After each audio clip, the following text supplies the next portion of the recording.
Trump విపరీతమైనటువంటి tariff మనకి తగ్గించారు 25%, 50%. ఇంతమంది హఠాత్తుగా చేసే నిర్ణయం వాళ్ళు కూడా నష్టమే అనుకుంటున్నాడు. డిసెంబర్ జనవరి వస్తే అర్థం జరుగుతుంది, జనం అంతా ప్రజల్లోకి వస్తే ఇప్పుడు అర్థమవుతుంది. ఇప్పటికే మొట్టమొదటిసారి ట్రంప్ విధానాలకు వ్యతిరేకంగా అమెరికన్ కమ్యూనిస్ట్ పార్టీ యాక్ట్ అయ్యి ప్రతి చోట ఊరేగింపు చేస్తాం, అంతా యూతే.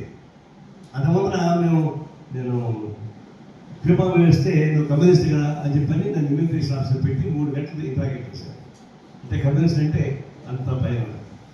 ఇప్పుడు ఆ దేశంలోనే కమ్యూనిస్ట్ పార్టీ నాయకత్వం ఆందోళన చేస్తున్నారు. సో మార్పు వస్తుంది. ఇప్పుడు భారతదేశం పరిస్థితి ఏమైంది? మోడీ పైన ప్రేమ పోగొట్టుకునేడు ఆత్మ, కానీ వాడు ముట్టిపోయింది అంటున్నాడు. మోడీ ఏమైనా తమపాకు మంత్రిస్తూ ఉంటే అతను తలుపు చెట్టు కొడతా ఉంటుంది. తలుపు చెట్టు నేనేంటంటే తమలపాకుతో నేనేంటంటే అని చెప్పేసి ఇప్పుడే కొంచెం కామన్ సెన్స్ ఉంది.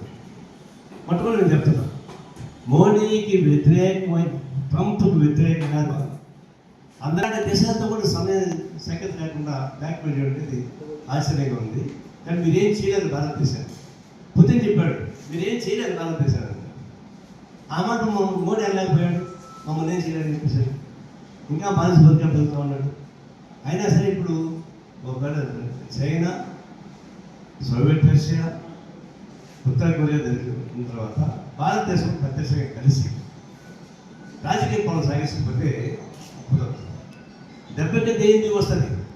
వ్యాపారం